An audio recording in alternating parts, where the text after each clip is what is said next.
Chaos during an Austin tradition. And I know wasn't nobody expecting cars to come from the wrong direction, so he was going to hit somebody or something. Police say 21-year-old Rashad Owens faces 2 counts of capital murder after plowing into a crowd at South by Southwest. Show total disregard for the sanctity of human life. Tonight, the city is mourning. These are our people.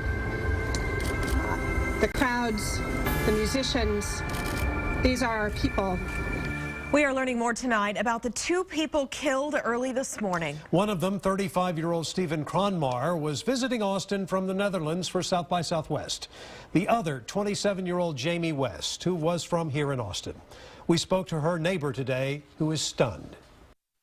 It's just a very sad situation, and we're pretty torn up about it. You know, it's hard. We reached out to Ms. West's family today. They said they do not wish to comment at this time. Kronmar was a creative director at the Amsterdam-based Massive Media. He was riding a bicycle at the time of the crash. A total of 22 bystanders were injured in the accident. And many of them have been released, but others remain in critical condition tonight. And downtown tonight, people gathered to honor the victims of this crash. A vigil was held at St. David's Episcopal Church downtown. KXAN's David Scott joins us live from South Austin, where many of those victims are still recovering tonight. Dave? Shannon, of the 22 fortunate, if you want to put it that way, to only have been injured, 2 are recovering here at St. David's South tonight. They will survive all this, including 19-year-old Greg Cerna, who suffered a conk on the head so bad, I'm told, he doesn't remember much of what happened. Earlier tonight, downtown at St. David's Episcopal Church, there was a prayer service to pray for the injured and the dead. Where there is despair, hope. At the service, Father Bob, Reverend Robert Gribble, prayed for God to console the grieving and to welcome the departed. Many here didn't know the deceased, like Clara Swearingen, who came to pray for Jamie West. It's sad. And 2 men from the Netherlands. They didn't know Stephen Kronmar, but they came anyway. It's the first time for me in Austin, and it happened only a few hours after we arrived.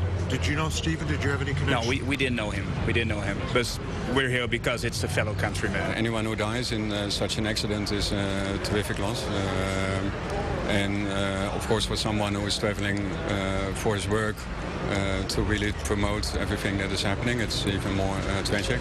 And greeting them all, APD's Art Acevedo, who put aside his chief's badge to be consoler-in-chief. And the chief says, even with all the police, the barricades, and the planning, nothing could have prevented this inconceivable tragedy. 100% assurance. The only way you can do that is Jersey barriers across the entire street, including the sidewalks. And that because a person that's intent that has no respect for life, short of that, you can't guarantee 100%. Art Acevedo says the act of one man will not dampen the spirit of this city or its guests, that the spirit of South by Southwest will carry on, that the wounded will be healed, the guilty punished, and we will never forget this. In South Austin, I'm David Scott, KXAN News.